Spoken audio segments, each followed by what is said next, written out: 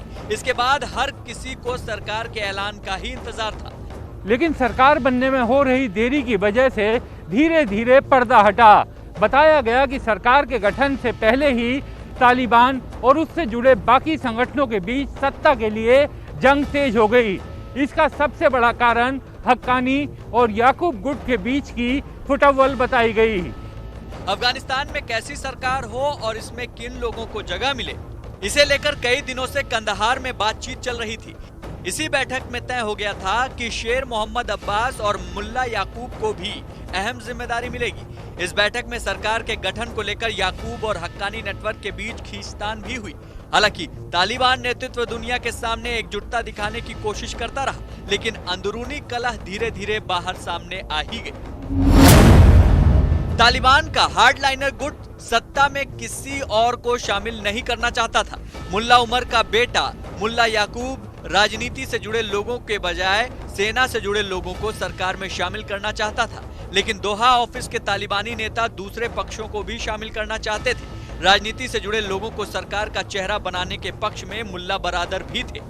किसी नतीजे पर पहुंचने के लिए तालिबान के सबसे बड़े नेता हिबतुल्लाह अखंजादा की अध्यक्षता में कंदहार में बैठक हुई। इसी में सरकार की सूरत तय की गई। इसी बैठक में तय हुआ कि अफगानिस्तान में तालिबान सरकार ईरान की तर्ज पर बनेगी, जिसके मुताबिक सरकार चलाने के लिए सुप्रीम काउंसिल बनाई जाएगी।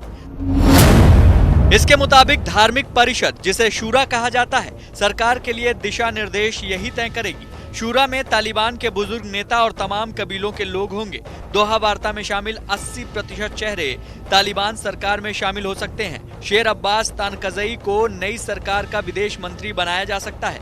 करजई और अब्दुल्लाह को सरकार में जगह तो नहीं मिलेगी, लेकिन इन्हें किसी सलाहकार समूह में रखा जा सकता है। समझा जा रहा है कि नई सरकार में हक्कानी ग्रुप की आधी हिस्सेदारी हो सकती है, इसलिए गुलबुद्दीन हिकमतयार को भी सरकार में शामिल किया जा सकता है। अभी ये कार्यवाहक सरकार होगी। नए संविधान के लागू होने के बाद ही स्थायी सरकार का गठन होगा। ये भी बताया गया कि तालिबान अफगानिस्तान में मौजूद संविधान को रद्द कर 1964-65 के पुराने संविधान को ही फिर से लागू कर सकता है, क्योंकि तालिबान का मानना है नया संविधान विदेशी मुल्कों के अधीन बनाया गया था। इस फैसले की झलक भी मिलने लगी है। तालिबान ने काबुल की एक मस्जिद से घोषणा की।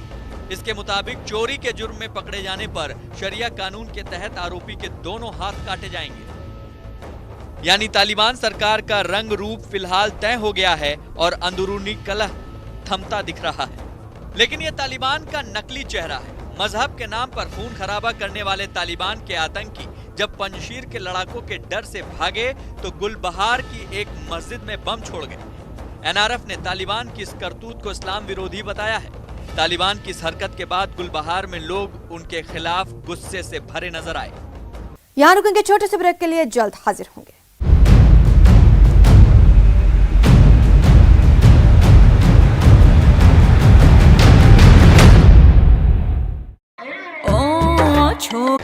हर तरफ गंडक नदी की धारा बह रही है। वैशाली के इस इलाके में बौद्ध मंदिरों का पूरा संसार बसा हुआ है।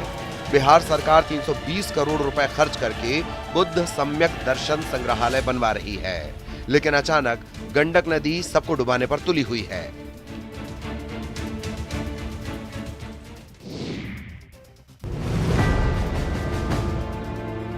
बगहा में न्यूज 18 की खबर का बड़ा असर हुआ है। न्यूज 18 पर खबर चलने के बाद प्रशासन ने रामनगर अंचल अधिकारी के नेतृत्व में आनन फानन में एक टीम का गठन किया है।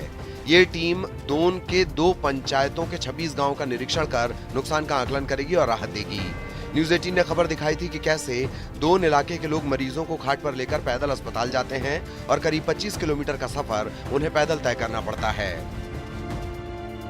उस क्षेत्र में जो भी लोगों की कठिनाइयाँ है, जैसे किसी का घर कट गया है, आवासीय घर कटा है, पशु शेड कटा है, रास्ता कटा है, कलवर्ट पुल पुलिया कटा हुआ है, और नियमानुसार यथोचित कार्रवाई करते हुए उन लोगों को सारी सुविधाएं उपलब्ध कराएगी। पहले जंगल और फिर कई नदियों को पार कर लोग अपने परिजनों का इलाज कराने जाते हैं। पहाड़ी इलाके में सभी रास्ते टूट चुके हैं। गाँव में इलाज का कोई इंतजाम नहीं। मजबूरी में लोग जान जोखिम में डालकर सफर कर रहे हैं। अब स्थिति बदलने की उम्मीद है।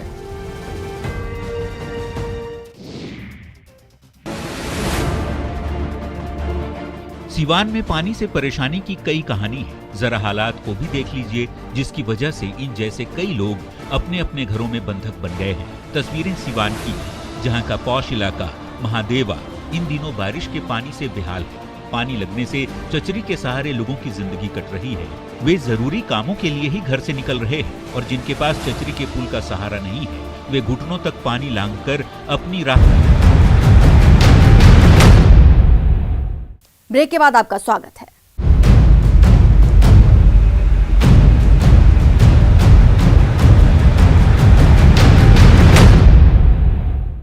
अफगानिस्तान में नई सरकार बनाने की कवायद में जुटे बारादर ब्रिगेड को अफगानिस्तान की महिलाओं ने ललकारा। नई सरकार में अपनी हिस्सेदारी की मांग को लेकर महिलाएं हेरात की सड़कों पर उतर आई।